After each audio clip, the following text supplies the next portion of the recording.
السلام علیکم dear students, on line classes میں خوش آمدید۔ تھرڈ ٹرم کا آج پہلا چیپٹر ہم پڑھنے جا رہے ہیں جس کا نام ہے فرما رواؤں کو دعوت اسلام۔ آج ہم اس کی صرف ریڈنگ کریں گے، تو شروع کرتے ہیں۔ اعوذ باللہ من الشیطان الرجیم، بسم اللہ الرحمن الرحیم۔ اللہ تعالیٰ نے رسول اللہ صلی اللہ علیہ وسلم کو پوری بنی نوع انسانیت کے لیے ہادی بنا کر بھیجا، یعنی ہدایت دینے والا۔ اس سے پہلے جتنے بھی نبی اور رسول اس دنیا میں تشریف لائے وہ خاص علاقے، قوم، نسل کی ہدایت کے لیے بھیجے گئے تھے، لیکن رسول اللہ صلی اللہ علیہ وسلم پوری دنیا کے لیے رہنما، رہبر اور رحمت للعالمین بن کر آئے۔ اس لیے آپ صلی اللہ علیہ وسلم نے نہ صرف عرب کے لوگوں کو اسلام کی دعوت دی بلکہ اسلام کا پیغام دوسرے ممالک تک بھی پہنچایا۔ جب 6 ہجری میں صلح حدیبیہ کا معاہدہ طے ہوا تو اس معاہدے کی ایک شرط کے مطابق دونوں فریقین کے درمیان 10 سال تک کوئی جنگ نہیں ہوگی۔ اس شرط کی وجہ سے حالات بہتر اور پرسکون ہو چکے تھے۔ اب موقع تھا کہ رسول اللہ صلی اللہ علیہ وسلم آرام و سکون سے دوسرے ممالک کے سلاطین اور امراء کو اللہ کا پیغام پہنچائیں۔ آپ صلی اللہ علیہ وسلم نے نجاشی شاہ حبشہ، مقوقس شاہ مصر، خسرو پرویز شاہ فارس، قیصر شاہ روم، منظر بن ساوا حاکم بحرین، حوزہ بن علی حاکم یمامہ، حارث بن نبی شمر حاکم غسان، جعفر شاہ عمان کے نام خطوط لکھے اور ان کو اسلام کی دعوت دی۔ رسول اللہ صلی اللہ علیہ وسلم نے صحابہ کرام میں سے اچھا تجربہ رکھنے والوں کو اپنا سفیر بنایا۔ ان تبلیغی خطوط کا طرز تحریر یہ تھا کہ اللہ تعالیٰ کے نام سے شروع ہوتا، پھر اللہ تعالیٰ کے رسول حضرت محمد صلی اللہ علیہ وسلم کا نام، اس کے بعد مکتوب علیہ کا نام لکھا جاتا۔ خط کی عبارت سادہ، آسان اور مختصر ہوتی۔ آپ صلی اللہ علیہ وسلم نے حوزہ بن علی کو خط لکھا۔ بسم اللہ الرحمن الرحیم، محمد رسول اللہ صلی اللہ علیہ وسلم کی طرف سے حوزہ بن علی کے نام خط۔ اس شخص پر سلام جو راہ ہدایت کی پیروی کرے۔ تمہیں خبر ہونی چاہیے کہ میرا دین اونٹوں اور گھوڑوں کی رسائی کی آخری حد تک غالب آ کر رہے گا، لہٰذا اسلام قبول کر لو، سلامت رہو گے اور تمہارے ماتحت جو کچھ ہے اسے برقرار رکھوں گا۔ اس شخص نے قاصد کا احترام و اکرام کیا، رسول اللہ صلی اللہ علیہ وسلم کو ہدیے بھیجے لیکن دین اسلام کی دعوت کو قبول نہ کیا۔ حاکم دمشق حارث غسانی کو لکھے گئے خط کی عبارت یوں ہے: اس شخص پر سلام جو ہدایت کی پیروی کرے، ایمان لائے اور تصدیق کرے۔ میں تمہیں اللہ تعالیٰ وحدہ لا شریک پر ایمان لانے کی دعوت دیتا ہوں۔ تمہارے لیے تمہاری بادشاہت باقی رہے گی مگر ہدایت کی روشنی اس کا مقدر نہ بن سکی۔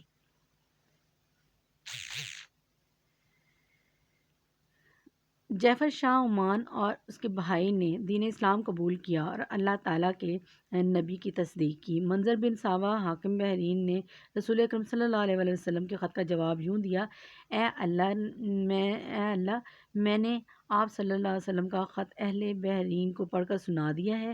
کچھ لوگوں نے اسلام کو محبت و احترام کی نظر سے دیکھا اور اس کی پاکیزہ دعوت کو قبول کیا اور بعض نے انکار کر دیا۔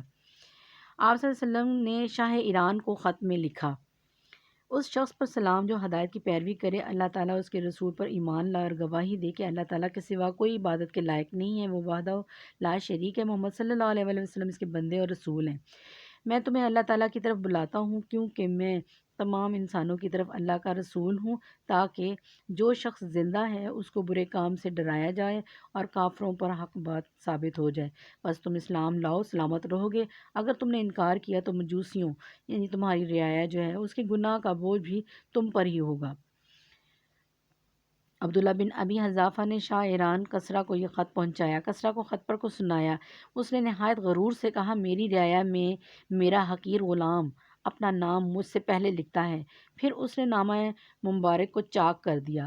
جب رسول اللہ صلی اللہ علیہ وسلم کو معلوم ہوا تو آپ صلی اللہ علیہ وسلم نے فرمایا کہ اللہ اس کی مملکت کو پارا پارا کرے۔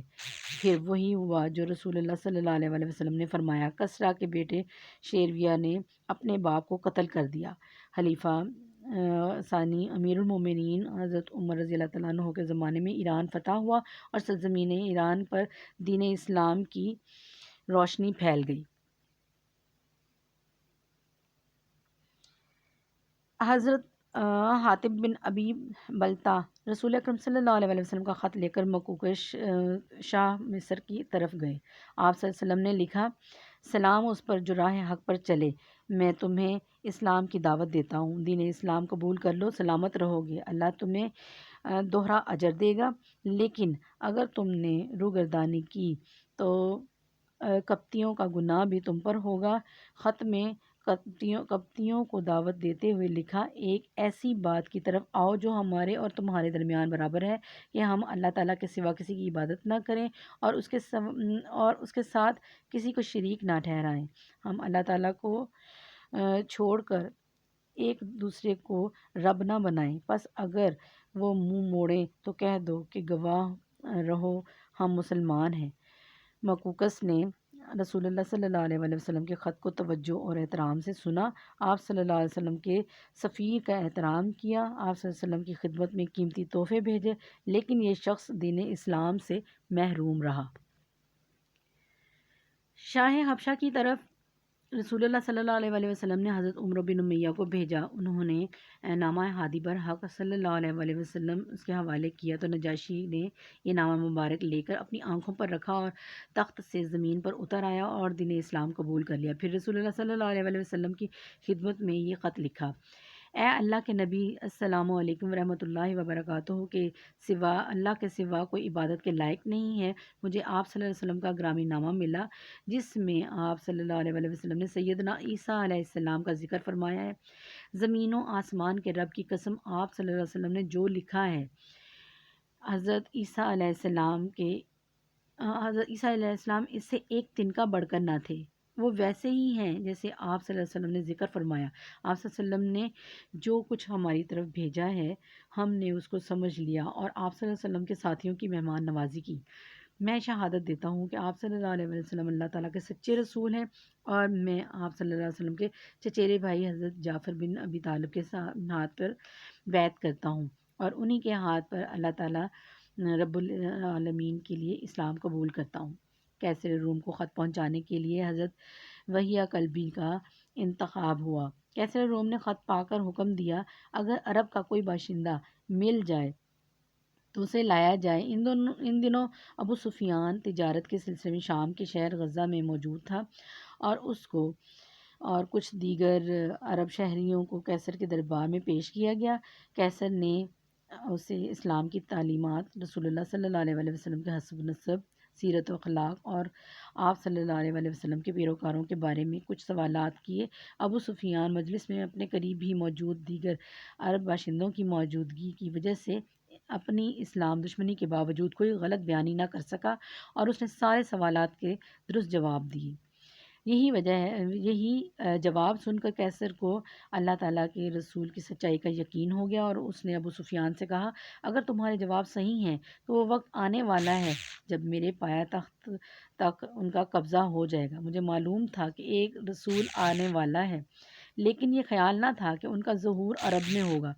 کیسر نے اللہ تعالیٰ کے نبی صلی اللہ علیہ وسلم کی عظمت کا اعتراف کرتے ہوئے کہا، اگر میں وہاں جا سکتا تو ان کے پاؤں دھوتا۔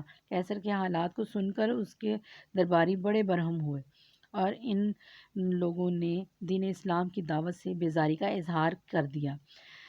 کیسر دل سے دین حق کی سچائی کا اعتراف کر چکا تھا، لیکن اقتدار سے محرومی کے خوف سے اسلام قبول کرنے اور دونوں جہانوں کی بھلائی سے محروم رکھا۔ آج ہماری ریڈنگ کمپلیٹ ہو گئی ہے، اور کل انشاءاللہ ہم اس کا بک ورک کریں گے۔ اللہ حافظ۔